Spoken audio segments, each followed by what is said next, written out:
les Américains Rosa Parks et Martin Luther King contribuèrent à l'amélioration de la condition des Noirs aux États-Unis en s'opposant à la discrimination raciale. La Pologne connut des changements démocratiques en 1990 parce que le Kłęsa et ses camarades du syndicat Solidarność avaient combattu pied à pied le régime communiste du général Jaruzelski. Le 28 septembre 1958, devant le général Charles de Gaulle, le Guinéen Ahmed Sékou Touré ne se gêna point pour déclarer que son pays préfère la liberté dans la pauvreté à la richesse dans l'esclavage. Le 21 avril 1982, après sa démission du gouvernement du colonel Saïzerbo, le burkinabé Thomas Sankara faisait cette mise en garde: malheur à ceux qui bâillonnent le peuple. Tous ces hommes et femmes ont en commun d'avoir été des insoumis, d'avoir dit non quand les autres, tenaillés par la peur et la faim, conseillaient prudence et silence, d'avoir enfreint délibérément la loi pour faire triompher la liberté et la justice sociale. Au péril de leur vie, ils se dressèrent contre l'ordre établi parce que cet ordre leur semblait injuste et oppressif.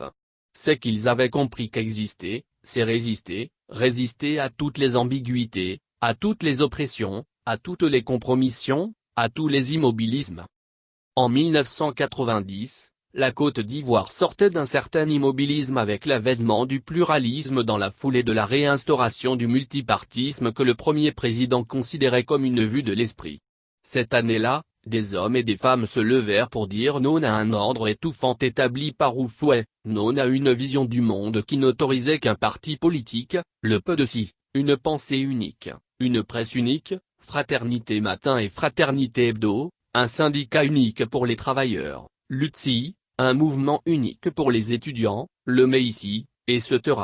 Si Laurent Gbagbo et d'autres démocrates ivoiriens, Feu Marcel Hété et René Denis Segui entre autres, n'avaient pas été des insoumis, s'ils s'étaient résignés au statu quo, notre pays n'aurait pas renoué avec le multipartisme, le 30 avril 1990.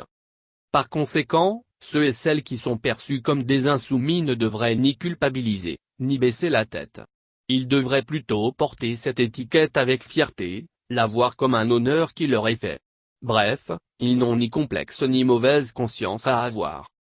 Comme Jésus dans les Béatitudes, je dirais à leur sujet, heureux les insoumis.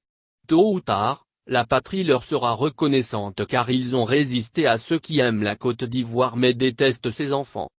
Si nous voulons récupérer notre pays, si nous voulons que celui-ci soit maître de son destin, si nous voulons qu'il devienne libre et souverain, il nous faut des insoumis, c'est-à-dire des hommes et des femmes qui refusent toute compromission, tout larbinisme, tout griotisme et tout aplaventrisme. À ceux qui, ofpi, sont enclins à menacer et à ostraciser quiconque ne pense pas comme eux, il convient de rappeler la chose suivante: le grand Harim Melfotet souhaitait que personne ne soit muselé dans le parti, prônait la critique des élus, l'autocritique personnelle et collective et une amélioration ou une réactualisation du projet de société qu'ont fait Laurent Gbagbo, fonder une nation africaine démocratique et socialiste en Côte d'Ivoire, Paris, L'Harmattan, 1998, page 20, était persuadé que c'est uniquement cela, le fait de porter un regard critique sur son action et ses méthodes, qui ferait du FPI un parti fort et différent de RDR où les militants ont tendance à suivre comme des moutons de Panurge le dieu Dramane Ouattara. Hier, ce dernier disait à qui voulait l'entendre qu'il viderait le FPI de sa substance et on vit certains cadres du parti mourir bizarrement pendant que le parti lui-même était divisé entre les Gbagbouriens et les autres soupçonnés de s'être écartés de la ligne du parti, lutter contre toute forme de domination sur la Côte d'Ivoire et en Côte d'Ivoire, et de travailler avec et pour le pouvoir mais jamais le FPI ne s'effondra. Aujourd'hui, c'est le RHDP qui se vide tout seul. Chaque jour, certains enfants de Conan quittent le navire comme des rats.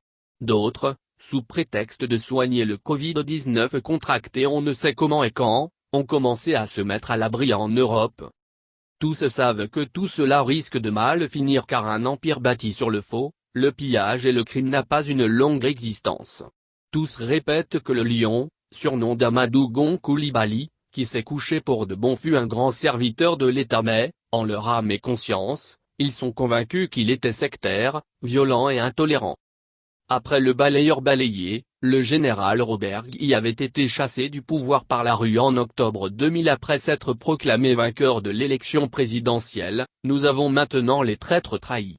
pourquoi qu'il a décidé à un certain moment d'arrêter leur collaboration avec Ouattara. Ces derniers ne peuvent être considérés comme des insoumis car un insoumis ne dit pas non pour protéger des intérêts personnels mais pour sauver ou préserver l'intérêt général. Il ne s'acoquine pas avec ceux qui dépècent le pays et bradent ses richesses, il n'attend pas que ses objectifs soient contrariés pour se révolter et claquer la porte.